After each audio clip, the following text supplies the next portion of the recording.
Ауыл адвокаттары. Мостай Кәрим. Кем дошманы? Зөлҡарнәев Кашфулла башына бынан һуңыраҡ та 12-13 йыл үткәс тағы бер бәлә килде. Асылда быныһы бәлә генә түгел, ҡот осҡос ғәйепләү ине. 7 йыл әүәл Аҡ Яҡупта волость бөтөрөлөп, Булаҡ районы төҙөлгәйне. Июль урталарында рәйесте ана шул Булаҡҡа саҡырттылар. Саҡырттылар ҙа ҡайтарманылар. Бер көн юҡ был, 2 көн. Ары киткәнсе артҡа саҡ ҡына күҙ ташлап алайыҡ әле. Ҡолоштар әүәл-әүәлдән яҙыу менән эш итергә әүәҫ түгел. Әҙәм өҫтөнән ҡайҙалыр, кемгәлер ошаҡ яҙыуҙы белмәйҙәр тиерлек. Тиерлек тигәнемдең бер хикмәте бар. Шулай ҙа ҡолоштар уҙған быуаттың аҙаҡтарында 36 имза, 89 тамға һалып, Баяр Калисаров өҫтөнән батша хәҙрәттәренә ялыу яҙғайнылар. Ҡомһоҙ Калисаров Дим буйындағы элек тартып алған биләмәләренә генә ҡәнәғәтләнмәй, губернанан землемерҙар килтереп, иң уйпат сабынлыҡтарҙы киҫтереп алғайны. Имештер, әллә ҡасан хан заманында ҡолош ҡарттары уны Калисаровтың олатаһына һатҡан булған. Һатыу-алыу тураһында мөһөр һуғылған ҡағыҙ ҙа табылған икән. Әммә ул ҡағыҙҙы ҡолоштарға күрһәтмәнеләр. Батша хәҙрәттәренең тоғро ярҙамсыларынан яуап та килде. Ул яуапта былай тиелгән: әгәр ҙә яңынан Булаҡ уптара ҡалһалар, ҡотҡосоларын йыйып, 50-шәр ҡамсы һуғырға. 36 имза, 89 тамға бүтәнсә тауыш күтәрмәне, боҫто. Бынан һуң ауылдан ялыу ҡағыҙы сыҡманы. Калисаров менән дәғүә шулай ҙа ҡапыл ғына тынманы. Йылдан ашыу ваҡыт үткәс, ауылдың уҙамандары кәңәшләшеп, батша хәҙрәттәренең үҙенә йөргөнсө ебәрергә ҡарар ҡылдылар. Юллыҡа илдән йыйылған иғәнә аҡсаһын ҡулына тоттороп, батшаға күстәнәскә тәғәйенләнгән бер тапан балды яурынына йөкмәтеп, ҡиәфәте килбәтле, йөҙгә йор, уйға зирәк тип, Сарлыбай атлы илгәҙәк ирҙе, әлеге Нурисламдың олатаһын, яңы сыҡҡан сүгәнкәгә ултыртып, Тәхет ҡалаһына оҙаттылар. Ҡабалан Сырлыбайға, Юлдашҡа Әбделмән исемле үтә һүлпән кешене таҡтылар. Шул Әбделмән Тумыртҡа тигән бәләкәс кенә туҡталышта, поезд торған арала, оло хәжәт атҡармаҡсы булып, тал ҡыуағына инеп боҫто. Минуты еткәс поезд китеп барҙы. Әбделмәндең был йәһәттән башланған эшен бүлдерә торған ғәҙәте юҡ ине. Ултыра бирҙе. Ҡалған сәфәрҙе йөргөнсө Сырлыбай яңғыҙы ғына башҡарҙы. Ай ҙа үтмәне, илгейҙәр ҡолошҡа әйләнеп ҡайтты. Ҡайтҡас, ил алдына бәйнә-бәйнә хисап бирҙе. Телдән телгә күсеп, беҙҙең көндәргә килеп еткән ошо хисап телмәрен һүҙмә-һүҙ яҙып китәм. Былай тине ул: Алтын һарайҙың ишеген һыҙыҡ ҡына асып ҡараһам, батша хәҙрәттәре үҙе тәхеттә ултыра. Тирә-яғында вәзирҙәре түңәрәкләп теҙләнгән көйө әмер көтә. 100 башлап булыр. Хаким күҙ һирпеп ишеккә ҡараны. Батша инде, һиҙгер. Ҡайҙан килдең? Кем һин? Тине Хоҙаның ерҙәге вариҫы. Башҡорт еренән, Дим буйынан, исемем Сырлыбай була. Әйҙә, Сырлыбай, түрҙән уҙ, тине хәлифәбеҙ, яғымлы итеп. Ашыҡмай ғына вәзирҙәренә ҡараш ташланы. Барығыҙ, таралышығыҙ, әмерҙе иртәгә бирермен. Күрәһегеҙсе, ҡунаҡ килгән. Ярандары ергә һеңгәндәй юҡ булды. Батша тажын һалды. Сәсе ҡара бөҙрә икән. Икәүҙән икәү генә тороп ҡалғас, ҡомһоҙ Калисарҙың этлектәрен башырып, үтенесебеҙҙе әйтергә тип, ауыҙ асыуым булды, батша хәҙрәттәре ҡырт киҫте. Юҡ инде, тоғро ҡолом Сырлыбай, һыйымды татып, ҡунаҡ хөрмәте күрмәҫ әүәл, эш хаҡында өндә сығарма. Батшанан уҙып ҡайҙа бараһың? Буйһондом. Ҡөҙрәтең сикһеҙ, ханым солтаным, ни ҡылһаң да иркең бар. Иркем бар шул, тине батша, мине туп-тура аҡ йортҡа алып китте. Өйөнөң йыһазын һөйләп бөтөргөһөҙ. Иҙәненә семәрле дәү келәм түшәлгән. Ҙур һикеһенә һөттән аҡ кейеҙ йәйелгән. Кесе һикеһенә тау-тау түшәк яҫтыҡ өйөлгән. Кәштәһенә күперлеп торған сәскәле юрғандар эленгән. Тәҙрә яңаҡтарына ҡайылған суҡлы һөлгөләр аҫылған. Мейес буйында көмөш тас менән көмөш ҡомған тора. Батшабикә, йәғни батшаның хәләл-ефете, тәүҙә бик үк иреп төшмәне. Ире ише асыҡ түгел икән, эрерәк булып сыҡты. Әммә бер тәпән балды алдына килтереп ултыртҡас, күҙҙәре йылтырап китте. Һуҡ бармағын шунда уҡ балға тығып ялап алды. «Ой, батюшки!» тип ҡысҡырып ебәрҙе. «Бигерәк тәмле икән дә баһа! Бармағыңды ялап туймаҫһың!» «Яла, мин әйтәм, туйғансы яла, падишаһ бикә, тағы килтерермен!» Бала-сағалары күренмәне. Ҡунаҡ тирәһендә сыуалманылар, күрәһең, инсафлыға өйрәткәндәр. Йәш кенә аҫрауҙары өтәләнеп тора. Итектәремде һалғас та, силғауҙарымды киптерергә элде. Ойоҡсан ғына тороп ҡалдым. Ни тиһәң дә, көҙгө йонсоу саҡ бит, аяҡ еүешләнгән. Улай-былай иткәнсе, әлеге аҫрау ҡыҙ кейеҙ өҫтөнә йәйелгән ашъяулыҡты тултырып, аҡ ҡалас телеп ташланы. Башлы шәкәр сығарып ултыртты. Ваҡланғаны ла бар. Һары майҙа ғына ҡыҙҙырылған өймә таба картуф килтерҙе. Табаһы шыжлап тора. Әлбәһе, хәлүәһе, бауырһағы, билле прәниге, йөҙөмө, һәммәһе лә аҡса емеше, йәнең теләгәнсә. Ит заты ғына күрһәтмәнеләр. Батша ит ашамай, тәмле-томло менән генә ризыҡлана, тигәндәре раҫ икән. Тиҙ үк пар бөркөп торған самауыр ҙа килеп баҫты. Батшабикә тәпәнде күтәреп, ҡара өйгә сығып китте. Табынға икәү генә ултырҙыҡ. Тажын кейеп, батша һикеһенең түренә менеп тубыҡланды. Мин аяҡ бөкләп, саҡ ҡына түбәнерәк ултырҙым. Батша хәҙрәттәре ыҡ-мыҡ итеберәк торҙо ла әйтә һалды. «Шешә ҡуҙғатһам, тим, әллә ҡабул итәһең, әллә юҡ. Ихлас мосолман булһаң, хуш күрмәүең дә бар». «Хаҡ әйтәһең, ханым солтаным, тоғро хаҡ мосолманмын. Хәмер беҙгә харам, Хоҙай ҡушмай». «Ай, афарин!» тип маҡтаны ил хужаһы. «Аллаға ла, батшаға ла шулай тоғро булырға кәрәк. Иншалла, тоғролоҡ беҙҙә төйөп тултырылған». «Бик мәслихәт!» Батша ризалығын белдереп, һаҡалын һыйпаны. «Юғиһә вәзирҙәремдең килеп әйтеүенсә, был заманала мосолмандар ҙа аҙып хәмергә һәүәҫләшә башлағандар икән. Иҫерек баштарҙан һин тоғролоҡ көтмә инде». «Хаҡ әйтәһең, ханым солтаным». Һуңғы сынаяҡты түңкәреп ҡуйғас, батша хәҙрәттәренә Комиссар баярҙың яуызлыҡтарын һөйләп, зарыбыҙҙы еткерҙем. Зарыбыҙҙы тыңлап бөтөр-бөтмәҫ үк, хакимыбыҙҙың ике күҙенән йәш аралаш осҡондар сәсрәне. «Ах, юлбаҫар Комиссар!» тип екерҙе сабырлығын юйған сабыр батшабыҙ. «Мин ул алабайҙың ҡойроғон шулай борормон, һәр осраған байғоштоң еҙнәкәйем тип үксәһен ялар. Вәзирҙәремә иртәгә үк әмир бирермен. Ерегеҙҙе кире ҡайтарып, ҡолош халҡын бәхилләтерҙәр. Комиссар эткә язам ҡаты булыр». Иртәнге сәйҙән һуң, юлға йыйына башлағас, падишаһыбыҙ ҡыйыр-ҡыймаҫ ҡына былай тине. «Үҙем гел дәүләт эшен ҡыуам. Малайҙарым әлегә йәшерәк. Ялсыларымдың йүне юҡ.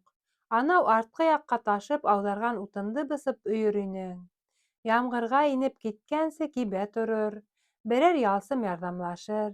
Мин үҙем дә утын ярырға һәүәҫмен. Тик дәүләт хеҙмәтенән һуң ғына эшләп әллә ни ыратып булмай. көндәр ҙә ҡыҫҡарҙы. Күрәһең, һарай ҙур, утын күп кәрәк.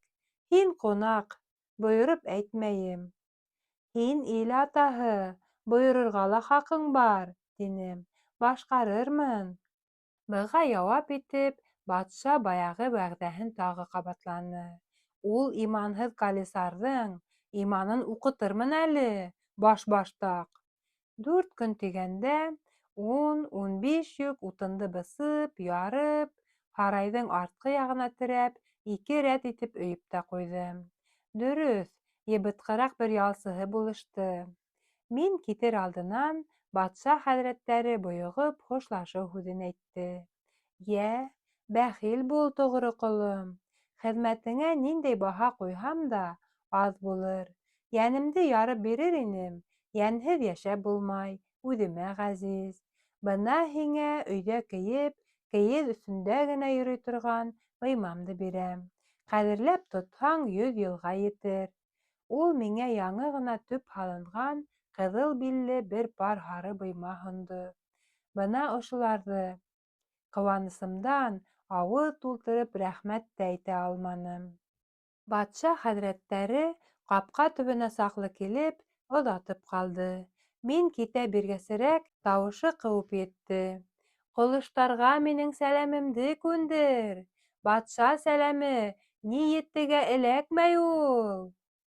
Шулай итеп, ай тирәһе үтеүгә, Петербургка етепме, әллә унан да ары китепме, Сырлыбай тоғона ҡыҙыл билле һары быйма һалып, ауылға әйләнеп ҡайтты. Быймаһы таушалған булһа ла, олтаны менән үксәләрендәге ямауҙары өр-яңы ине.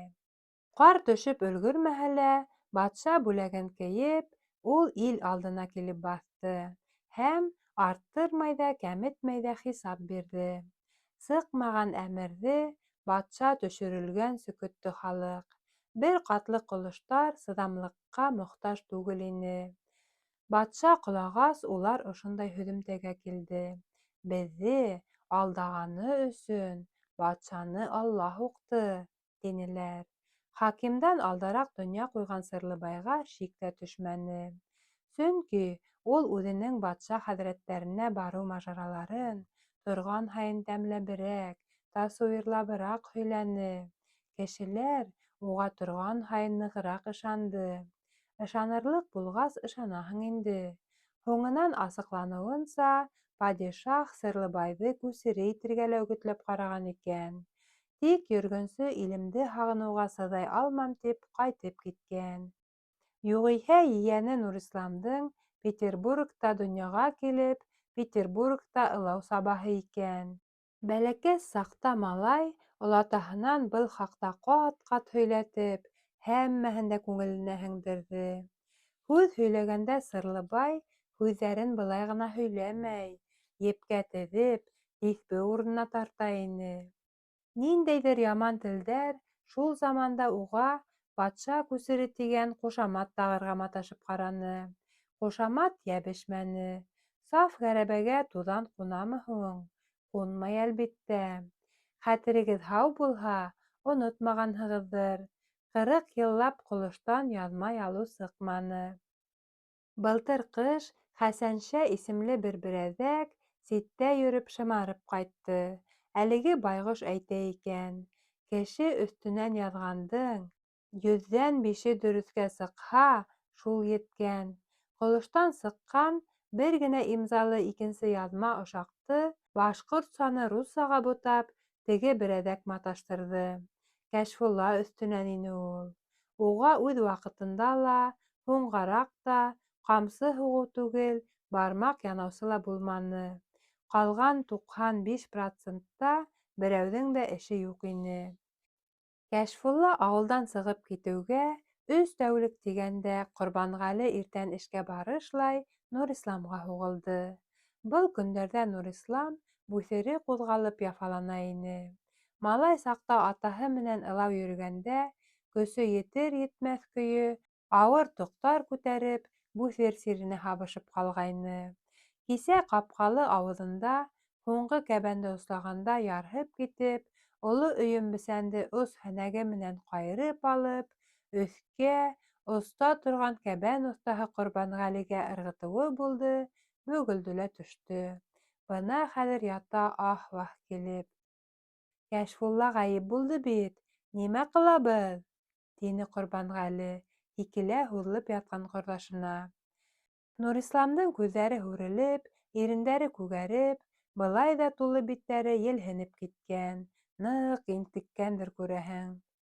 «Былай ятып эш сыҡмаҫ», — тип тороп ултырҙы ул. «Киттек». «Ҡайҙа?» «Булаҡҡа. Заманалар буталып тора, төрлө имеш-мимеш тә йөрөй икән». «Имеш-мимешһеҙ заман юҡ та ул, Нурислам. Начальниктарҙың тешкә берен реставать итәләр, ти. Колхоз рәйесе әле яңы кеше. Кәшфуллаға йәрәбә төшөп ҡуймаһын тағы. Ҡуҙғалайыҡ улайһа». Баллыбанат та, өлкән малайҙар ҙа туғайҙа ине.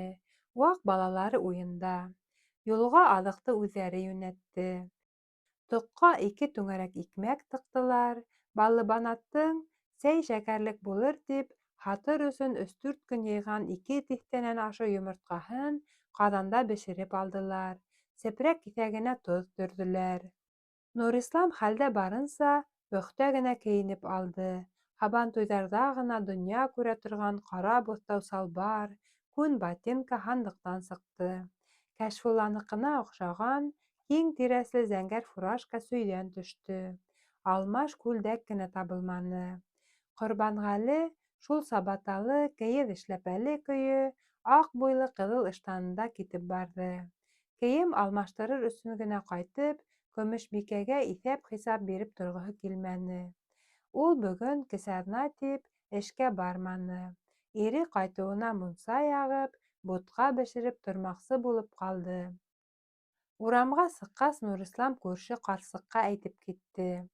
«Инәй, Ҡорбанғәле менән беҙ үтә ҡыҫтау йомош-йомошлап Булаҡҡа киттек. Ошоно Баллыбанатҡа тапшыра күр инде, ул Көмөшбикәгә еткерһен». Әйтермен, икеһенә лә үҙем еткерермен, — тип ышандырҙы игелекле ҡарсыҡ. Уттай эш өҫтөндә колхоздан ат һорап тормаҫҡа булдылар. Әллә көн уҙыр, әллә аҙна, белеп булмай. 22 саҡрым ер йөрөлмәгән арамы, йәйәүләп киттеләр. Аяҡтары ныҡ уларҙың. Тик бына Нурисламдың бүҫере генә тағылып алды. Ни хикмәттәндер, бара-бара ул да баҫылды. Ярты юлды үткәс, бөтөнләй шымды. Хәсрәт менән хәстәр алдында тән сырхауы ҡойроғон ҡыҫты. Быныһы Нурисламдың үҙ һүҙҙәре. «Ҡара әле, Ҡорбанғәле», — тине ул, ҡалын ирендәрен сәпелдәтеп. «Теге бүҫерҙе әйтәм, ҡойроғон ҡыҫты бит». Көн ҡыҙыу булһа ла, талғын еле бар ине. Тынды бөрөп бармай. Нурисламдың бүҫере урынына ултырғансы, яй атланылар. Ҡалҡан ауылын сыҡҡас, аръяғына ашыға төштөләр. Пеләш түбәһен елдә елләтер өсөн Нурислам фуражкаһын һалып, ҡулына тотто. Үтә яҡын кешеләр алдында ғына ул баш кейемен һала. Сир йонсотҡан алдар шулай ҙа ауырыраҡ, һағыраҡ атлай. Ботинкаларҙа һабантуйҙарҙа фарсит итеү өсөн генә яраҡлы нәмә, аяҡты ҡыҫа һымаҡ. Сабаталы Ҡорбанғәле атлай-һикерә елкенеп бара. Теге ырғандаҡ сәберсегең ситтә ҡарап торһон. Әле ҡалҡан тигәс, ирмәк тә, ғәрлекле лә бер ваҡиға иҫкә төштө. Шул Ҡорбанғәленең сабаталары сәбәпсе булды. Былар әле икәүһе лә үҫеп кенә килгән егеттәр ине. Тирә-яҡтағы һабантуйҙар осоро йыл һайын ҡалҡанда башланып китә. Унда халыҡ йомарт, ҡунаҡсыл, шул уҡ ваҡытта ифрат ғәрсел. Был юлы ла иртәнән үк атлылар аттарҙа, аты булмаһа ла дәрте барҙары йәйәүләп ҡолоштан ҡалҡанға ағылды. Ике дуҫтың да әҙәм рәтенән ҡалышмаҫҡа ниәт ҙур ине. Тик сама-самаға тура килмәй. Нурисламдың күк айғыры ла аҙбарҙа, кырандасы ла ҡурала, атаһы ла өйҙә юҡ. Аҡһаҡ алашаһын егеп, ҡала яғына сығып киткән. Бар бәлә шунда. Ҡорбанғәленең сабатанан башҡа аяғына кейер нәмәһе юҡ. Сабата кейеп, Сит ауылға һабантуйға йөрөр йәштән сыҡҡан, егет ҡорона ингән. Ике егет ҡуян шәймейҙәр ҡоймаһы буйындағы бүрәнә өҫтөндә ҡалҡан яғына ҡарап моңайып ултыра. Алдарҙың өйҙә өр-яңы ҡара итектәре бар. Ни тиһәң дә ылау сабып аҡса төшөрә торған кеше. Һин, Нурислам, үҙең генә кит, малай. Суҡта итеп кейенерлек кейемең бар, миңә була байрамдан мәхрүм ҡалма, — тине Ҡорбанғәле ихлас күңелдән. Өҫ кейемең һинең дә кешенекенән кәм түгел, тик сабатан ғына килешеп етмәҫ төҫлө. Бар кит, Нурис, ҡайтҡас мәрәкәләрен миңә лә һөйләрһең. Алдар бер талай шымып ҡалды. Шул арала уҡ уның төбө күренеп торған яҡты күҙҙәренән ике шәлкем нур бөркөлөп сыҡты. Дымлы ҡалын ирендәре сәпелдәшеп ҡуйҙы.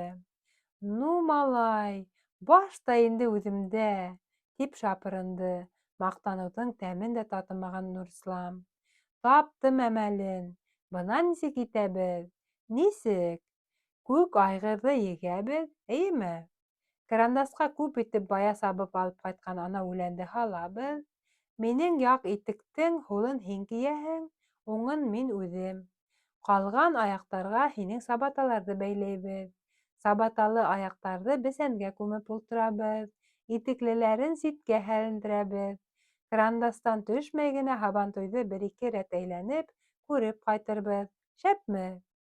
Шәп булмай ни, шәп инде. Ҡорбанғәле үҙе бәләкәс булһа ла, аяҡ-ҡулы ҙур ине.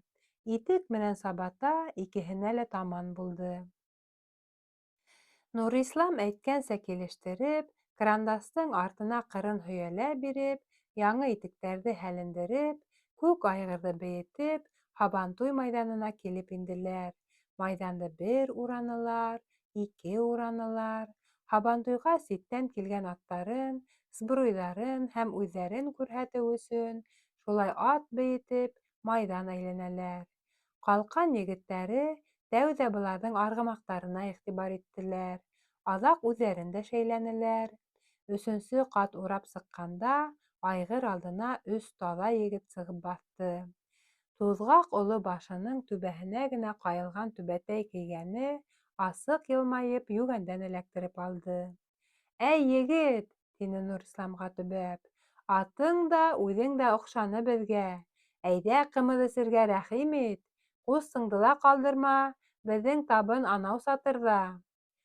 Айғырығыҙға ҡарағанда, һеҙ ҡолоштандыр, моғайын. Әйҙәгеҙ, әйҙә, күршеләр. Рәхмәт, егеттәр, — тине Нурислам. Ашағас, эскәс рәхмәт булыр. Беҙҙе бүтән ерҙә көтәләр бит. Кистән үк вәғәҙә бирелгән. Вәғәҙә ҡасмаҫ, унда ла өлгөрөрһөгөҙ, — тип ныҡышты туҙғаҡ башлыһы. Ҡаса шул, ебәрегеҙ, егеттәр, юғиһә аттың башын тартам, — тип киҫәтте Нурис. Шулаймы? — тип сәмләнде икенсеһе. Беҙҙең һыйҙы һанға һанамаҫҡа итәһегеҙме? Танау сөйәһегеҙме? Танау Нәжиптәр! Ҡолоштоң атаҡлы танауына ишара яһаны. Эреләндегеҙме? Эреләнмәгеҙ, ваҡҡа ла әйләндерербеҙ. Бәйләнмәгеҙ, күршеләр, татыу ғына айырылышайыҡ, — тине Ҡорбанғәле.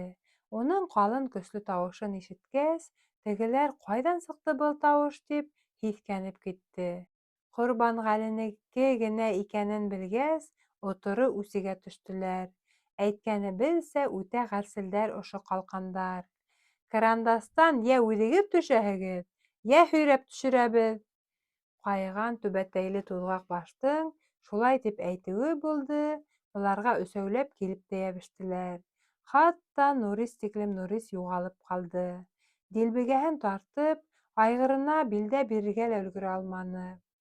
Бер аяҡта итек, икенсеһендә сабата көйө, ике егет бөтә һабантуй алдына килеп баҫты. Былар ысҡынып кырандасҡа үрмәләргә тырыша, тегеләр ирек бирмәй һөйрәп төшөрөп тора. Айыу бейеткән, күҙ бәйләп көршәк ҡыйратҡан, батырҙар бил һынашҡан, бәһлеүән Килдейәр яурынына 40 тай һалып йүгергеләгән ерҙе ташлап, халыҡ бында ябырылды. Бөтә майҙан йығылып көлдө. Уларға ҡушылып, ҡалҡандың 3 егете лә, эстәрен тырнай-тырнай, алмаш-тилмәш ерҙә аунаны. Өсөһөнә бер юлы аунарға форсат юҡ. Тегеләрҙе ҡулдан ысҡындырмаҫҡа кәрәк ине. Ҡолоштан килгәндәр башта ғәжәпләнеберәк ҡалды ла, беҙҙең алдар юҡҡа ғына хикмәт сығармайҙыр әле, тип бүтәндәрҙән дә уҙҙырып хахылдарға кереште. Беренсе булып арала иң саяһы Туҙғаҡ баш аңына килде. Малайҙар, ағай-эне, беҙҙең һабантуйҙан көлөргә килгән бит былар. Ҡалҡанды мәсхәрә итергә, беҙҙе һантыйға сығарырға. Давай бәргеләп алайыҡ, үҙем башлайым. Ул еңдәрен һыҙғанырға кереште. Туҡтағыҙ! Тип ҡысҡырҙы Нурислам. Ысынлап та, һантый булһағыҙ, беҙҙе туҡмағыҙ, башығыҙҙа аҡылығыҙ булһа, шартлағансы көлөгөҙ. Бер аяҡҡа күн ҡата, бер аяҡҡа йөн ҡата кейеп, һеҙҙән көлөргә түгел, кәмитселәр төҫлө, һеҙҙе көлдөрөргә, күңелегеҙҙе асырға килдек беҙ. Көлөгөҙ, көлһәгеҙ, аҡылығыҙ ишәйер. Халыҡ, уғата тырышып, яңы көс менән көлөргә кереште. Кемдең һуң кеше араһында ахмаҡ күренгеһе килһен дә, кем аҡылдан туйһын. Ҡалҡандар, әйттем дә ҡайттым халыҡ, кенәсел түгел. Теге 3 егет ҡунаҡтар алдында яңынан иреп төштө. Сәкәнләп һуғылған ҙур шаршауҙан ҡоролған сатырҙарына саҡырып, һимеҙ-һимеҙ ҡалъя һоғондорҙолар. Эстәре тулғансы ҡымыҙ эсерҙеләр. Аҙаҡтан иларҙай булып оҙатып ҡалдылар. Атығыҙ ҙа, үҙегеҙ ҙә беҙгә бик оҡшанығыҙ, тиештеләр хушлашҡанда. Алдар менән Нурисламдың сит ерҙә тотҡан беренсе һынауы ине был. 20 йылдан ашыу ғүмер үткәндер инде. Бына улар, 40-ты ҡыуған 2 ир, июль ҡояшының йөҙөнә тура ҡарап, туҙанлы юл буйлап атлай. Ботинкалар нисектер ипһеҙ ҡыҫа, сабаталар бейеп кенә тора. Ҡалҡан яғына боролоп, Нурислам көлөмһөрәп ҡуйҙы. Иҫеңдәме ҡалҡан һабантуйы? Булмаймы тағы, имгәтеп ҡайтаралар тип ҡот осҡайны. Дөрөҫөн генә әйткәндә, башта мин дә шыр ебәрҙем, малай. Телеңә тел тейҙерерлек түгел инде, шул телең ҡотҡарҙы бит, әй. Юлда барғанда һөйләмәгән һүҙҙәре ҡалманы, тик Кашфуланы ғына Булаҡҡа еткәнсе телгә алманылар. Ниндәй хистәр менән китеп барғандарын онотоп торҙолар. Дим күперен сыҡҡас, яр башына ултырып, берәр телем икмәк, 2-шәр йомортҡа менән тамаҡ ялғанылар. Ҡорбанғәленең эшләпәһе менән һоҫоп, һыу эстеләр. Нурислам үҙенең фуражкаһын тыҡманы. Козерек эсендәге ҡатырғаға һыу тейһә, ҡалтайып ҡәҙере китә. Тиргә ҡатып ҡайышланған эшләпәгә бер ни ҙә булмай. Төбөнән хатта тамсы ла таммай. Кәрәк икән, утҡа ултырт та сәй ҡайнат. 22 саҡрым арала ни бары 2 атлы, бер йәйәүле осраны. Халыҡ баҫыуҙа шул. Бушҡа кәләп һалып, барлы-бирле йөрөүсе юҡ. Хәҙерге заманда ғына ул халыҡтың берәүһе эштә булһа, 5-үһе урамда йәки юлда. Көпә-көндөҙ шул хәтле ғаләмдең тиккә йөрөүенә иҫең китер. Эште кем эшләй икән, тип уйлайһың аптырағас. Тирәклек аша үткәс, тәүҙә Булаҡтың элеваторы ҡалҡып сыҡты. Унан станциялағы ҡыҙыл кирпестән һалынған иң ҙур түңәрәк башня күренде. Шул башняларҙың эсендә, имеш, туп-тулы һыу. Булыр шул, ғәмәлгә ярамаһа, уларҙы яратмаҫтар ҙа ине. Анау заманда колхоз идараһында күсер булып йөрөгәндә, Нурислам йәйен дә, ҡышын да Булаҡҡа күп сапты. Белмәгән кешеһе, асмаған ишеге юҡ уның бында. Ҡорбанғәлегә шулайыраҡ төшөндөрҙө. Ысынлап та, алдарҙың отҡорлоғо бар икән. Юлдашын тәүҙә ул бер контораға туп-тура алып инде. Унан икенсеһенә, унан өсөнсөһөнә.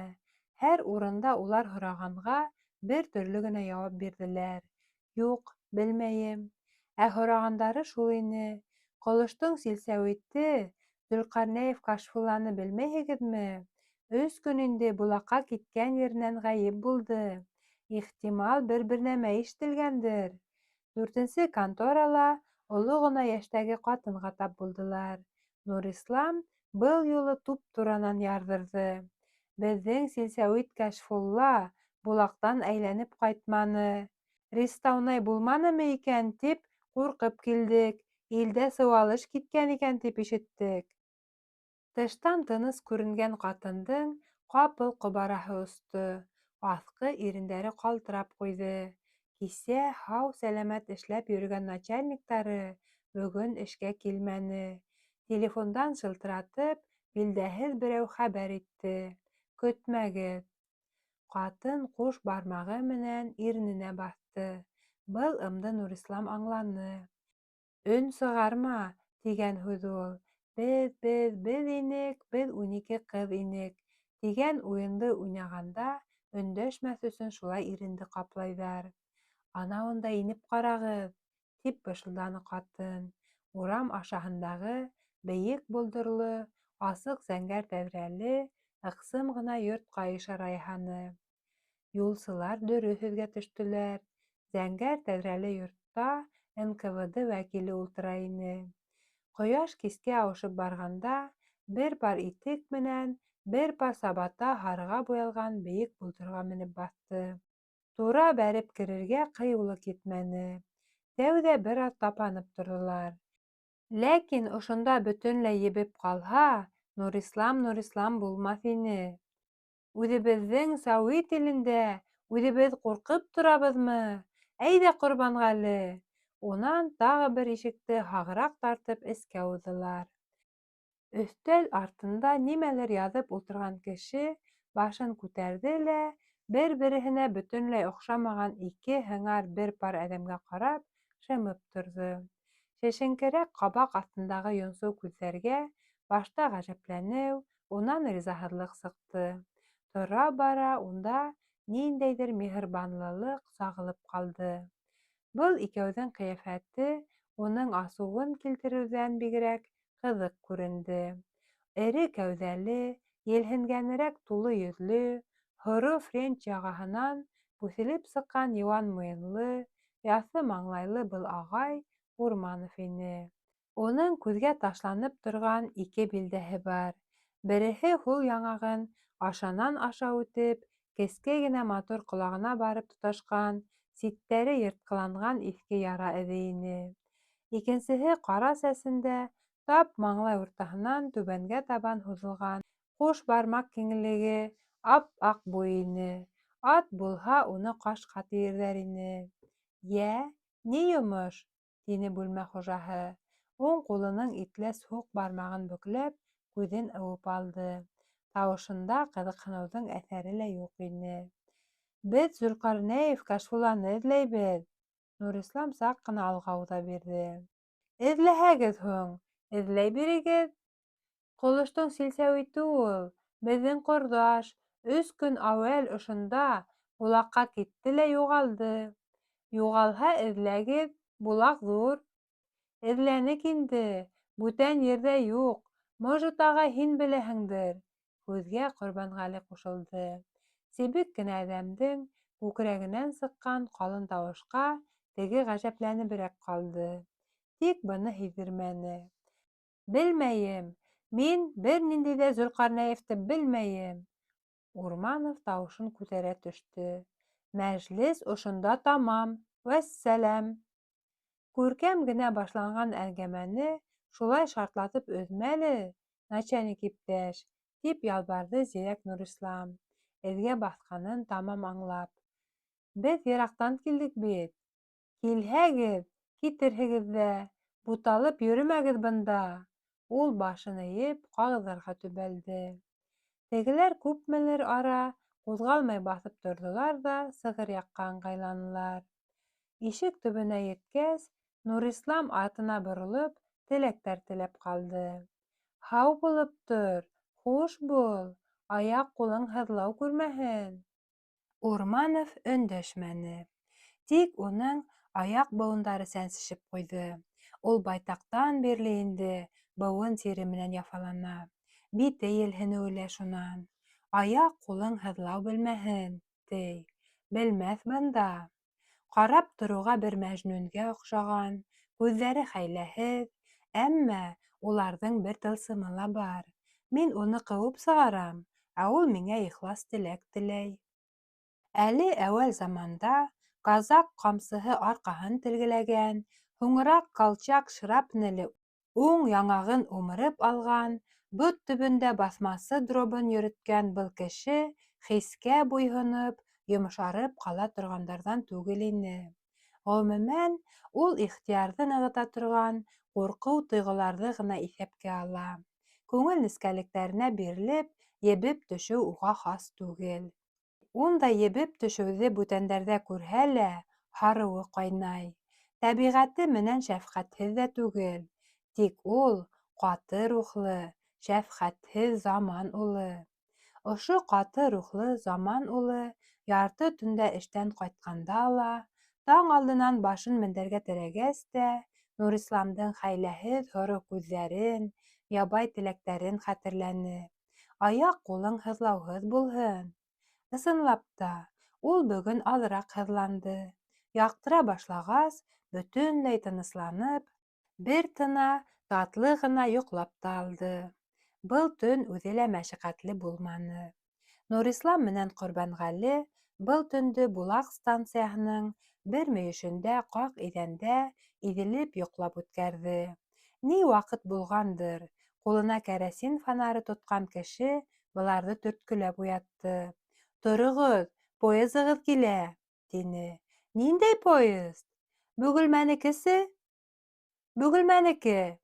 «Юҡ, беҙ унда бармайбыҙ, тиҫкәре яҡҡа беҙ!» — тине Нурислам.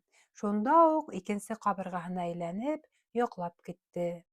Ҡояш сығып килгәндә инде улар асыҡ зәңгәр тәҙрәле ыҡсым йорттоң бейек һары болдоронда ултыра ине. Бер миҙгел көткәс, Ҡорбанғәле бошоноп ҡуйҙы. Әллә сырхап китте инде, һау-сәләмәт әҙәм ҡояш сыҡҡансы йоҡлап ятмаҫ. Урында ултырған кешеләрҙе белмәҫһең, йоҡлаһа ла ирке бар, үҙе баш, үҙе түш. Ялҡау ғына мөңрәшеп, шыйыҡ саң күтәреп, кетеү китте. Малдарын ҡыуа сыҡҡан ҡатындар өйҙәренә таралышты. Урам бушап ҡалды. 2 сәғәтләп ваҡыт уҙғандыр. Шунда ғына берәм-һәрәм кешеләр күренгеләй башланы. Бейек болдорҙоң 2 ситендә аяҡтарын һәлендереп ултырған икәүгә әллә сәйерһенеп, әллә шикләнеп ҡарап үтәләр. Ябай ғына йорт болдоры булһа, бер хәл, ҡайҙараҡ менеп ҡунаҡлаған былар. Ҡарап тороуға ла сирләшкә генә күренә ине шул. Өҙлөгөп киткәндер бахырың, тигән һөҙөмтәгә килде Нурислам. Яңағындағы яраһын да Кәшфулла ише һуғышып йөрөгәндә алғандыр күрәһең. Буй-һыны яғынан минең Көмөшбикәнән ҡайтыш булһа ла, әҙ ҡайтыштыр. Бисәһе иҫенә төшөп, Ҡорбанғәленең эсе өҙөлөп китте. Эре һөйәкле кешегә сир ҡағылһа, йыға-һуға ул. Минең Көмөшбикә эсен бороп алһа ла, тәгәрәп китә. Һимеҙ ит күгәүендән дә тилереп сыға. Арыҡ аттың бөгөлсәнгә лә иҫе китмәй. Һимеҙҙәрҙең тиреһе йоҡа уларҙың. Мин бит Көмөшбикәгә тел тейҙерер өсөн әйтмәнем, ҡорҙаш, яманһыулауҙан. Кесе күлем алдынан ғына ҡаршылағы тыҡрыҡтан Урмановтың ҙур кәүҙәһе килеп сыҡты. Оҙон ҡуңыслы итектәр, ныҡ ҡабарынҡы галифе, бейек фуражка уны тағы ла мөһабәтерәк күрһәтә. Болдорҙағыларҙы ул алыҫтан уҡ төҫмөрләне, ләкин иғтибарын йүнәлтмәне. Баҫҡысҡа килеп менгәс тә, тегеләрҙе иҫәпкә алмай инеп китмәксе ине, китә алманы. Урманов күренгәс тә, теге икәү тып итеп аяҡ үрә баҫты. Ул яҡынлашҡас, эйелмәй, бөгөлмәй генә сәләм бирҙеләр. Сирләп китмәгәйең тип, хәүефкә төштөк. Ярай, имен-аман икәнһең, тип ҡыуаныс белдерҙе Нурислам. Уның 2 күҙе тулы изгелек ине. Тағы ла һеҙ? Беҙ инде... Нимә кәрәк һеҙгә? Урмановтың шеш ҡабаҡтары асылып китте, әммә күҙҙәрендә асыу күренмәне. Шул кисәге йомош инде. Зөлҡарнәев Кашфулланы юллап йөрөйбөҙ. Онотҡан булһаң, ҡолоштан беҙ. Онотманым. Әйткәнебеҙсә, күпте күргән, һис ҡасан да үҙ теҙгенен үҙе йомшартмаған чекистҡа әллә ни булды бит. Был ике алла бәндәһен әрләп, ҡурҡытып, ҡыуып ебәрәһе урында икеләнеп ҡалды. Тегеләрҙең алла бәндәһе булыуҙары Урмановты бер генә аҙым яһауҙан бер генә минутҡа туҡтатты ла. Онотмағас һәйбәт. Әйҙәгеҙ. Урманов алдан инде. Бүлмәлә хужаның үҙенекенән башҡа бер генә ултырғыс бар. Үҙе ултырып алғас, Урманов берҙән-бер ултырғысҡа күрһәтте. Ҡайһығыҙҙың аяғы ауырта, шул ултырһын. Әлегә бирешмәйбеҙ, баҫып торһаҡ та ярар. Ихтыярығыҙҙа. Чекист башын күтәреп Нурисламға төбәлде. Йә? Ағай тейәйекме, иптәш тейәйекме? Нисек тә ярай. Беҙҙең хафабыҙ ҙур, ағай. Урмановтың ҡапыл сырайы ҡараңғыланып китте. Тик тауышында әлеге үҙгәреш һиҙелмәне. Халыҡ дошманы ул, һеҙҙең Зөлҡарнәев Кашфуллағыҙ. Халыҡ дошманы. Был ике һүҙҙең ҡот осҡос мәғәнәһен Нурислам менән Ҡорбанғәле белә. Ул хаҡта газетала яҙа, радиола һөйләй, ил араһында ла һүҙ йөрөй. Ике ҡорҙаштың йөрәге берсә жыу итеп китте. Дуҫтарының ғәйеп булыуы тиктәҫкә түгел икән шул. Кисә уйға килгән, бөгөн алға килде. Урманов ҡоростан ҡойолған булһа, былар ҙа балсыҡтан әүәләнмәгән. Аңламағандан түгел, ышанмағандан ҡайтарып һораны Нурислам. Кем дошманы тиһең? Халыҡтыҡы. Ниндәй халыҡтыҡы? Халыҡ ниндәй булһын? Халыҡ инде. Уның халҡы, ағай, беҙ ҡолоштар. Нимә эшләп ул беҙҙең дошманыбыҙ булһын ти? Түгел, барып һора, ана бөтә ауыл раҫлар. Ул һәммә совет халҡының дошманы. Бер үҙеме? Ҡорбанғәле хатта сүгеп ҡуйҙы. Һәммә халыҡтыҡымы? Булмаҫ. Беҙ уның эсен дә, тышын да беләбеҙ. Үсләшеп йөрөй торған әҙәм түгел ул. Кемдер һеҙҙең башығыҙҙы бутаған, иптәш. Һеҙҙеңсә, ҡолош халҡының дуҫы совет халҡының дошманы булып сыға инде. Үҙе бер үк кеше. Кит, әҙәм ышанмаҫ быға. Урманов ҡалҡынып ҡуйҙы ла тағы тынысланды. Был кешеләрҙең дәлилдәрен тыңлап ҡарарға булды. Ләкин бер аҙ өркөтөр өсөн башта үҙе ҡыҫырҡыларға уйланы. Һеҙ, бешмәгән адвокаттар, халыҡ дошманын яҡлап, үҙегеҙ енәйәт эшләйһегеҙ. Аңлайһығыҙмы шуны? Енәйәт? Беҙ енәйәт эшләйбеҙме? Ҡара әле, Нурислам, нимә ти был ағай? Ул шик тулы зәңгәр күҙҙәрен юлдашына түгел, Урмановҡа төбәне. Закон буйынса енәйәтсе, ҡыт киҫте теге. Мин һеҙҙе ултыртып ҡуйырға ла хаҡым бар. Беҙҙе ултыртырға ярамай, ағай. Нурислам һүҙҙе кәңәшсел көйгә күсерҙе. Беҙҙе ултыртһаң, эш ҡала. Аҙна-ун көндән ураҡҡа төшәбеҙ. Мин үҙем урғыста эшләйәсәкмен. Был иптәш Лабогрейкала. Минең малайҙар ат әйҙәй. Быйыл игендәр мул күренә. Әрәм-шәрәм итмәй йыйып алырға кәрәк. Унда ла эш табылыр.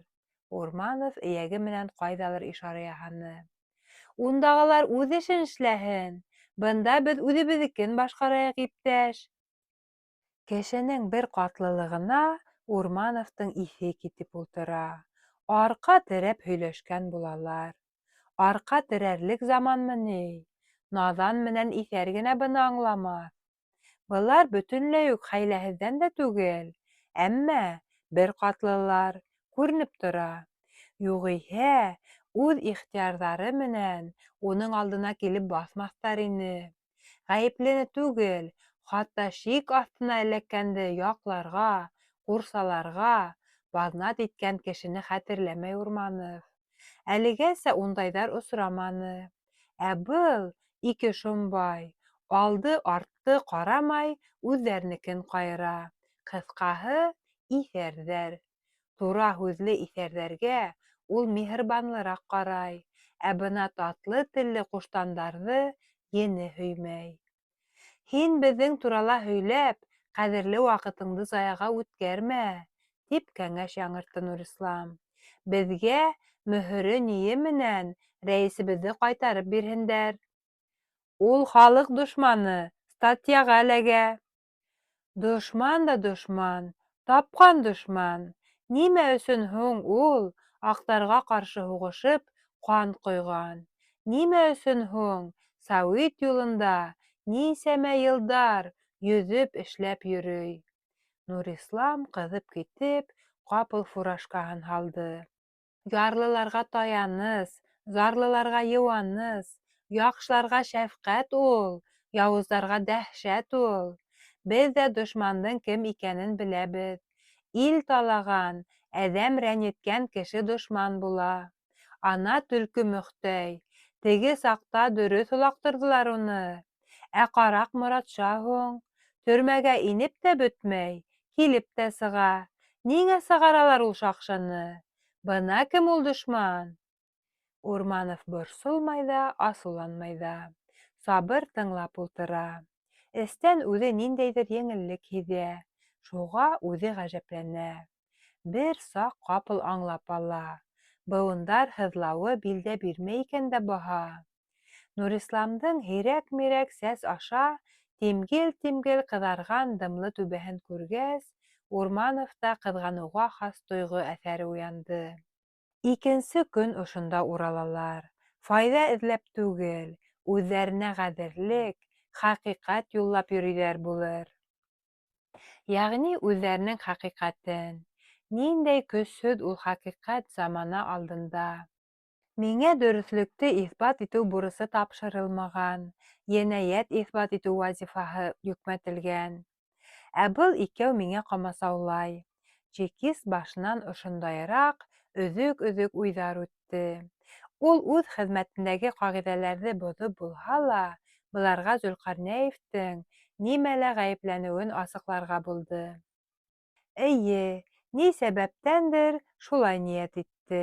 Тәбиғәте менән дә, революцион тәрбиәһе менән дә Урманов намыҫлы, тура кеше. Әммә сирек быуат буйы гел синфи дошманға ҡаршы көрәшеп, аяуһыҙ туҡмалып, ҡан түгеп, яфа сигеп, уның күңеле ҡатҡайны.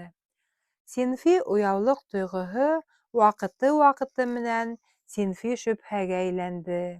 Был дуҫмы? Тигән һорау урынына йыш ҡына был дошман түгелме? Тигән шик килеп баҫты. Булаҡҡа ул күптән түгел Мәскәү яғынан килде. Был яҡтың үҙен дә, халҡын да белмәй. Бәлки, белмәгән кеше кәрәк булған өсөн уны ебәргәндәрҙер ҙә. Зөлҡарнәевтең граждандар һуғышында ҡан ҡойоуы тураһындағы хәбәрҙе ул шунда уҡ хәтеренә һалып ҡуйҙы. Синфи дошман ҡулынан йәрәхәт алған кешеләр тураһында ул әүәлерәк айырым ҡарашта булды. Ҡанын ҡойған йәнен һатмаҫ, тиер ине. Һуңыраҡ икеләнеүгә күсте. Бөткәнме ни боҙоҡ юлға баҫҡан хаиндәр, синыфын һатҡан мөртәттәр. Уларға ҡарата икеләтә, юҡ өсләтә аяуһыҙ булырға кәрәк, тип уйланы. Урманов бында һөйләнгән һүҙ бында ҡалырға тейеш. Ситкә сығарыу енәйәт, тип иҫкәртеп маташманы. Ул иҫкәртеүҙең мәғәнәһен күрмәне, туп-тура ғәмәлгә күсте. Зөлҡарнәев Кашфулла синфи аңын юғалтып, сәйәси енәйәт юлына баҫҡан. Ул оҙаҡ ҡына тынып торҙо. Ғүмерендә бер эсеп, синфи аңын түгел, бындай ғына аңын юғалтҡайны ул, тип көрһөндө Ҡорбанғәле. Ана шулай шул, бөтәһе лә бергә юғала. Урманов өҫтәл тартмаһынан бер бит ҡағыҙ килтереп сығарҙы ла байтаҡ ҡарап торҙо. Шунан Нурисламға төбәлде.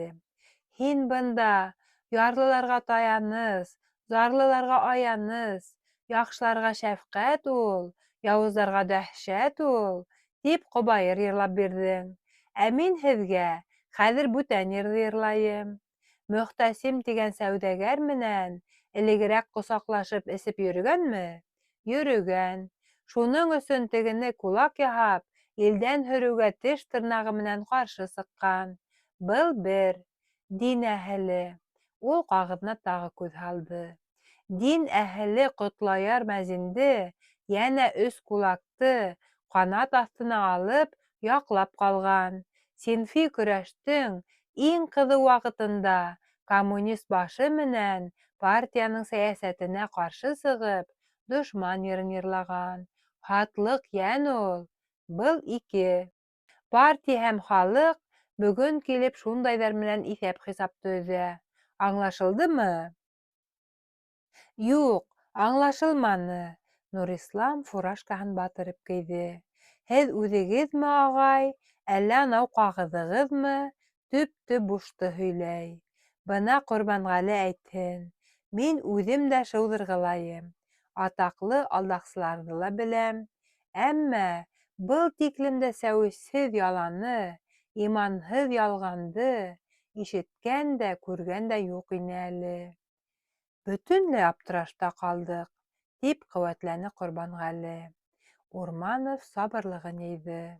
Был 2 сәйер кеше уның иғтибарын буйһондорҙо, ҡыҙыҡһыныу уятты. Уларҙың тел төбөндәге ныҡыш хаҡиҡәт үҙен тыңларға мәжбүр итте. Белгәнегеҙҙе арттырмай ғына һөйләгеҙ, утһыҙ төтөн сыҡмай шулай ҙа, тине чекист. Төтөнгә ҡарап ҡына хөкөм йөрөтә башлаһаң, ағай, үҙең тонсоғоп ҡалырһың. Төтөн сәсәтә ул, тип алып китте Нурислам. Яйы килгәндә, Ҡорбанғәле уның һүҙен йөпләй торҙо. Төтөнө дөрөҫ бер саҡ сыҡҡылап ҡалды. Мөхтә йортонда эсеп иҫергәндән һуң булған хәлде ауылдаштары инде онотоп бөткәйне тиһәк тә, кемдер хәтерендә һаҡлаған икән. Был ҡара төтөндөң һөрөмө йоғоп ҡалманы тип булмай, ҡалды. Урманов ана шуға ымланы. Икенсе тапҡыр сыҡҡан төтөн, уныһы бөтөнләй нахаҡҡа ине. Колхозлашыуҙан 3 йыл әүәл әле ауыл йыйылышы лавкасы Мөхтәйҙе кулак яһап илдән ҡыуырға ҡарар сығарҙы. Рәйес Кашфулла ошо саҡ, йәнәһе, кенәсел кеше булмайым тип, үҙенсә мөгөҙ сығарып маташты. Йәмәғәт, тине ул, халыҡ алдына сығып, Мөхтәсим бай Синфи яҡтан беҙгә сит зат. Бөтәгеҙ ҙә беләһегеҙ, ул минең хас дошманым. Мин уның хас дошманымын. Мөхтәсимде ауылдан һөрөү минең хаслашыуым арҡаһында икән, тип уйлауығыҙ, уйлауҙары бар. Ҡайҙалыр юғарыға ишара яһаны. Шуға күрә тауыш биргәндә мин битараф ҡалам. Кәшфулланың был ҡылығын уның үҙенән башҡа берәү ҙә аңламаны. Яҙа баҫты рәйес. Уға эйәреп, 3-4 кеше уңға ла, һулға ла булмай аҙашып ҡалды. Кемдер берәү ҡысҡырып та ебәрҙе. Рәйес үҙе икеләнгәс, беҙгә ни ҡалған? Мәкерле, ҡомһоҙ Мөхтәсим ғүмер буйы бөтә ғаләмдең теңкәһенә тейеп, үҙәгенә үткәргәйне. Шуға күрә халыҡ уны аяманы, ҡыуҙы. Икенсе төтөн ошо ине. Төтөндөң 3-нсөһө лә сыҡты. Ауыл кулактарына һөжүм башланғансы уҡ, әле сергән бай Хәлимулла үлеп ҡотолдо. 2 улы үҙ донъяларын үҙҙәре туҙҙырып, тейәнеп ҡалаға күсеп китте. Йософҡа йәбешеп ҡасҡан Сибәр Зөбәйҙә хәбәрһеҙ юғалды. Донъяның айышын, замана ағышын алдан күрә белгән һиҙгер Муса мулла әле 1925 йылда уҡ өй ҡаралтыһын үҙ ҡулы менән ауыл советына тапшырып, мал-тыуарын, йорт-йыһазын һатып, утын арбаһына бер ҙур ғына һандыҡ, мендәр-яҫтыҡ, әҙ-мәҙ һауыт һаба, Аҙналыҡ аҙыҡ алып, балалары ҡолоштан ваз кискәндән бирле, баш өйәнәге менән яфаланған ҡарсығын ултыртып, көпә-көндөҙ ауылдан сығып, ҡаҙаҡ далаһына ҡарай юл тотто. 3 улы менән ҡыҙы, революцияға тиклем үк ситтә уҡып, һуңғы йылдарҙа ҡайтып та әйләнмәнеләр. Ишетелеүгә ҡарағанда, улар дүртеһе лә «беҙ мулла балалары түгел, революция балалары» тип атайҙарынан баш тартҡандар, имеш. Мулланан иҫтәлек булып, өй мөрйәһе башында ел ыңғайына борғоланып торған ҡалай әтәс кенә тороп ҡалды. Ҡолоштоң өсөнсө байы, белеүегеҙсә, Төлкө Мөхтә ине. Уныһын бик ғәҙел үҙ юлына оҙаттылар. Шуларҙан башҡа бай тип телгә алырлыҡ кеше юҡ ине. Ал-ял белмәй, донъяһын төҙөк алып барған, көн булһын тип тырышҡан әҙәм күп кенә. Революциянан һуң ҡолошта 1921 ҡытлыҡ йылды иҫәпкә алмағанда, аслы-туҡлы йәшәгән йорт бик һирәктер, көнсөл халыҡ. Үрмәксенән күрмәксе ҡыштырлап яталар. Ер-һыу ғәҙел бүленгән хәҙер. Етем еҙ ергә генә ҡыйыныраҡ. Ауылдың йәнә эштән сыҡҡан 5-6 ялҡауы, йүнһеҙе бар. Уларҙың аты юҡ аранда, ҡайғыһы юҡ буранда. Шуларҙың береһен Асыҡ Ғимран тип йөрөтәләр. Уның донъя гел тигеҙ, ауыҙ гел асыҡ. Иҫәр түгел ул, эшлекһеҙ, булдыҡһыҙ. 5 балаһы бар, көндөң-көнө йортонда. Йәйен-ҡышын төшкә саҡлы йоҡлап ята. Сәскәне аҙ-матары ла баҡсаһындағы картуфы. Ихатаһы юҡ. Әллә ҡасан уҡ ҡыш утынға яғылған ел ҡапҡаның 2 бағанаһы ғына һерәйеп тора.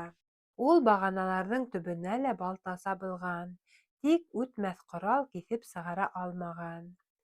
«Ниңә, Ғимран, ихатаңды йүнәтергә уйламайһың?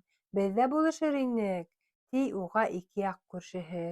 «Бушап булмай, ҡул етмәй», — тип яуаплай теге, руссалап өҫтәп ҡуя. «Недосуг, туған». Колхозлашыу осоро башланғас, Кәшфулла Булаҡтан шундай бойороҡ алып ҡайтты. Синфи көрәштең көсәйгәндән-көсәйә барыуын раҫлау өсөн тиҙ арала 5 байғура табып, шуларҙы кулак яһарға. Был эштә йыбаныу, аяҡ салыу тип иҫәпләнәсәк. Рәйесте нығытып киҫәттеләр. Бүтәндәрҙән ныҡ артта ҡалаһығыҙ. Арттырып үтәүселәр ҙә күп. Ҡара уны. Кәшфулла өҙөп кенә вәғәҙә бирмәне. «Ҡайтып, ил менән кәңәшләшергә кәрәк булыр», — тине. Уны шунда уҡ бөрөп алдылар. Ил, имеш. Тағы ниндәй ил ул? Ил һиңә әмер бирә. Һин үтә. 5. Берәүгә лә кәм түгел. Райондың абруйын уйла. Көрәш аяу белмәй. Әйләнеп ҡайтҡас, рәйес ауыл советы активын, үҙенең кәңәшселәрен йыйҙы. Ҡышҡы оҙон төн буйы ултырҙылар. Эреле-ваҡлы 7 урамдың бер осонан икенсе осона тиклем хужалыҡтарҙы берәм-берәм һанап, 3-4 тапҡыр уранылар. Һәр кемдәге мал-тыуарҙы, йорт-ҡураны, арба-сананы, һабан-тырманы, хатта ҡош-ҡортто хисаплап, барлап сыҡтылар. Кем ҡасан өмә яһаған, кем менән ҡулалмаш эшләшкән, кемдә нисә тапҡыр көнлөксө булған, көнлөксөһөнә ул нимәлә булышҡан, нисек хаҡын ҡайтарған, һәммәһе иҫәпкә алынды. Кеше көсөнән файҙаланып, харам мал табып, бүтәндәрҙе зар илатып ҡотайған әҙәмде атап әйтә алманылар. Икенсе мәхәлләнең муллаһы ошо арала ғына гүр эйәһе булды. Ҡомһоҙ Мәзине өйөн ташлап, ҡайҙалыр үҙе тайҙы. Мәсеттәре йоҙаҡлы уҡ тора. Былай булғас, Ҡотлояр Мәзин генә тороп ҡала инде. Ни тиһәң дә дин әһеле, сит ҡан, — тине тамам аптырап ҡалған бер активист. Ҡотлояр ҙа булған иҙеүсе эксплуататор, — тип ҡырт киҫте рәйес үҙе. Ҡайһыһылыр һүҙҙе шаярыуға бормаҡсы итте. Ҡуян Шәймей былай ҙа ярты ғүмерен ситтә йөрөй. Әйҙәгеҙ, шуны ситкә ҡыуылған тип яҙайыҡ та ебәрәйек. Тапҡан һөйләр һүҙ. Шәймәйҙең бер ҡат ыштанынан башҡа нимәһе бар? — тине Ҡорбанғәле, дуҫының атаһы өсөн хәтере ҡалып. Ул ваҡытта Нурислам үҙе әле активҡа инеп бөтмәгәйне. Аптырағандан әйтәм инде, кулак кәрәк тиһегеҙ бит. Давай ҡараҡ Моратшаны күрһәтәбеҙ. Бына кем ул, ил мәсхәрәһе. Тағы ла тура килмәй, тине Кәшфулла. Ике аты ла бер суҡмары. Урлашҡанда уның өҫтөнә килеп сығып, ҡулынан эләктерергә кәрәк әле, етмәһә. Хәллерәк 4-5 кешене табып та булыр ине.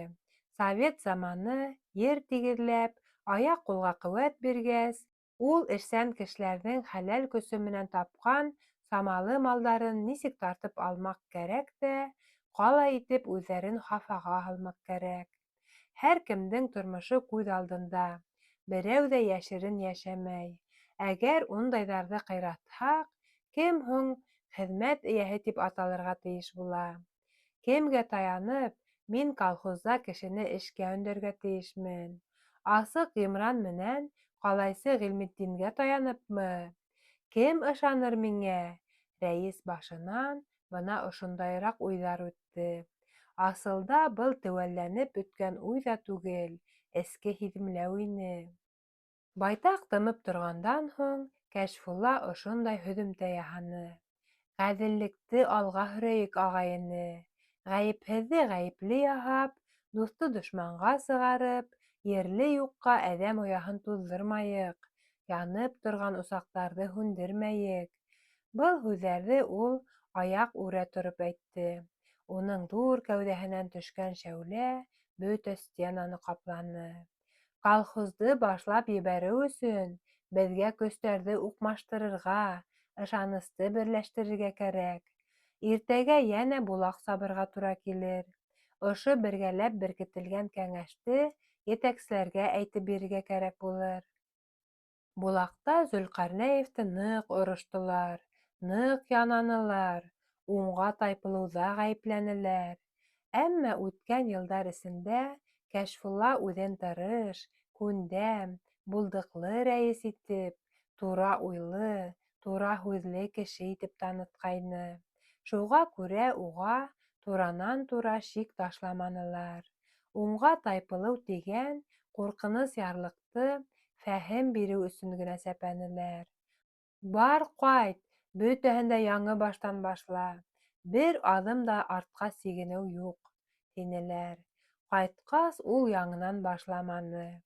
Аҙна ла үтмәне, район башҡарма комитетының рәйесе үҙе килеп төштө. 2 көн буйы торҙо. Бик күп кешене саҡырып хәлдәрҙе һорашты, кәйефтәрҙе белеште, мохтаждарҙы тикшерҙе, берәүҙе лә ҡыҫманы. Кәшфулланы эйәртеп, йәйәүләп бөтә ауылды әйләнеп сыҡты. Аҡһаҡалдар менән күреште. Кемдер бүтән берәү тарафынан 5 кулак табырға тигән бойороҡ тураһында һүҙ ҙә ҡуҙғатманы. Китер алдынан активистарҙы йыйҙы. Кешеләрҙе колхозға туҡмап индерһәгеҙ, ыҙғышып йәшәрһегеҙ, ышандырып индерһәгеҙ, татыу торорһоғоҙ, тине. Әммә уяулыҡты ла кәметмәгеҙ. Илдә шәфҡәтһеҙ синфи көрәш бара. Тағы байтаҡ кәңәштәр бирҙе. Йөнтәҫ һоро алаша егелгән артлы санаһына ултырып, кискә ҡаршы йәйәүле буран сығып торғанда ул китеп барҙы. Кәшфулланың тыны иркенәйеп ҡалды, күңеле урынына ултырҙы. Тимәк, юғарыла ла янаусылар ғына түгел, кәңәшселәр ҙә бар икән. Колхозлашыу ҡолошта гел шыма ғына үтте тип булмай. Ығы-зығыһы ла күренде, шау-шыуы ла ишетелде, ләкин ҡысҡырып һөйләрлек яман ваҡиғалар килеп сыҡманы. Нурислам менән Ҡорбанғәле бына ошо хәлдәр тураһында үҙҙәренсә ифрат төшөндөрөп, һөйләп бирҙе. Белгегеҙ килһә, теге саҡта Кәшфулла ҡолошто иптәш Сталин фаш итеп ғәйепләгән, Пригибтан ҡотҡарып ҡалды. Алдар бер ыңғайҙан үҙенең политикала сей наҙан түгеллеген дә төшөндөрөп уҙҙы. Тик Перегибтың ғына тәүге һуҙынҡы өнөн йомоп ҡалдырҙы. «Перегиб», тип төҙәтмәксе итте Урманов. «Пригиб шул. Артығын бөкһәң һына. Әгәр иптәш Сталин быны ишетһә, мин уйлағанса эшләгән тип, Зөлҡарнәевкә рәхмәт әйтеп миҙал бирер ине». «Йә, телеңә һалышма. Иптәш Сталиндың кемгә нимә әйтеп, нимә бирере һиңә ҡағылмай. Ул әйткән бөтәбеҙгә лә ҡағыла», тип ысын күңелдән арҡыры төштө Алдар. «Ауылда беҙ шулай уйлайбыҙ». «Дөрөҫ уйлайһығыҙ», тип хупланы Урманов. Ике теҙен берсә сәнсеү алды. Ҡапыл сырайы һытылды. «Кәшфулланы ҡайтарығыҙ, ағай. Мөһөрө лә бик хәжәт. Мөһөрһөҙ донъя көтөү ҡыйын хәҙер халыҡҡа. Кемгә танытма, кемгә рөхсәт ҡағыҙы кәрәк. Минең ҡайным сабатасы Хәбетдин ҡартҡа баҙарҙа сабата һатыр өсөн дә мөһөр һуҡҡан ҡағыҙ һорайҙар». Ҡорбанғәле үҙенең сүсәрә төшкән сабата башына ҡарап ҡуйҙы. «Мин бер ни ҙә әйтә алмайым. Һүҙҙе ошонда осланыҡ. Вәссәләм». Ул яратҡан вәссәләмен өҫтәмәй булдыра алманы. «Шулай буш ҡул менән китәбеҙме ни инде, бына ундай өмөтлө һөйләшкәндән һуң? Утһыҙ төтөнгә сәсәп, ымһынып ҡына ҡалабыҙмы ни инде?» Ҡарап торам да... Урманов йылмайғандай итте. Теҙҙәренең сәнсеүе ебәрҙе. «Һеҙ тиҙ генә сәсәп барыусыларҙан түгел. Хушығыҙ». «Хуш бул инде улайһа», — тине Нурислам. Үҙе ҡуҙғалырға ашыҡманы. «Быуындарың сырхау, ахырыһы. Минең атайым да әүәлерәк яҙлы-көҙлө шуның менән яфалана ине. Йәшерәк сағында ҡышҡы әсе һыуыҡтарҙа ылау йөрөп өшөгәйне ул. Яҙға сыҡҡас, иләүе-ние менән бер тоҡ ҡырмыҫҡа алып ҡайтты ла, ҡаҙанда ҡайнатып, һөҙмәй-нитмәй шуның һурпаһын ҙур биҙрәгә һалып, бер кисте аяҡтарын, икенсе кисте ҡулдарын тығып ултырҙы. Көн һайын шулай эшләй торғас, ай тигәндә йүнәлде лә китте. Хәҙер баҫҡан ерендә дәртенә сыҙай алмай тупылдатып бейеп тора. Нурисламдың оҙон һүҙен Урманов тыңламаны ла шикелле, ләкин бүлдермәне. Аҙаҡтан шулай ҙа һорап ҡуйҙы. «Ваҡ ҡара ҡырмыҫҡамы, әллә һарыһымы?» «Иң эре һарыһы. Тик 2-3 көнгә бер яңыны ҡайтарырға кәрәк. Юғиһә градусы бөтә, шифаһы кәмей». «Һем...» Урманов ирендәрен ҡымтыны. Төшөнкө ҡабаҡ аҫтындағы йонсоу күҙҙәре йәнә өҫтәлдәге ҡағыҙға төбәлде. «Һем... улайһа, беҙ ҡуҙғалайыҡмы ни инде?» Чекист башын ғына ҡаҡты. Тегеләр ишек төбөнә еткәс туҡтатып, исем-фамилияларын һораны. Яҙып алманы. Һораны ғына. Ҡорбанғәленең исеме уға айырыуса йәтеш, есеменә тапҡыр тойолдо. Аҡ буйлы ҡыҙыл ыштан балаҡтарын аҡ ойоҡбаштарға тыҡҡан, сабата бауҙарын оҫта итеп элмәкләп бәйләгән, аҡ киндер күлдәген ыштаны өҫтөнән сығарып һалған, тәрән кейеҙ эшләпәһенә башы ҡолаҡтарына саҡлы сумып торған зәңгәр күҙле, ҡаҡса яңаҡлы, нескә танаулы, һирәк кенә мыйыҡлы был ҡарһаҡтың исеме бүтәнсә булыуы мөмкин дә түгел. Торғаны менән Ҡорбанғәле. Тик ҡалын ҡуйы тауышы ғына уныҡы түгел, ниндәйҙер бер баһадирҙыҡы. Ҡайтыр юл бик оҙаҡ тойолдо. Хәйер, улар ҡабаланманылар ҙа. Ҡабаланырға алда ҡыуаныс көтмәй ине. Дим ярына ултырып, йәнә тамаҡ туйҙырҙылар. Төшөп һыу эстеләр. Үгеҙ үрен менгәс, урман ситенә ҡайырылып, имән күләгәһендә серем иткәндәй булдылар. Күҙгә рәтле йоҡо кермәне. Торғас, телдәргә һүҙ килмәне. Уңмаған сәфәр шулай миңрәтте уларҙы. Йәмле йәйҙең йәме китте. Ҡайтып етәрәк, Нурисламдың бүҫере яңынан ҡуҙғалды, ләкин ул юлдашына белдермәне. Былай ҙа бахырың тәүлек эсендә ҡара көйҙө. Шулай ҙа ҡашҡа ҡырт киҫеп аткас һуҡманы бит әле Нурислам. Ҡырмыҫҡа тураһында ла ҡайтарып һораны. Әллә өмөттө өҙмәйекме икән, тим. Өмөтһөҙ ярамай, Ҡорбанғәле. 1-2 көндән тағы барырға кәрәк булыр. Юлын беләбеҙ хәҙер. Илдән тамға йыйырға кәрәк түлке. Боронғолар шулай тамға йыйғандар. Бармай тиме? Барабыҙ? Йәнле һүҙ аҙ булһа ла йыуаныс килтерҙе. Аҙымдар йылдамлана төштө.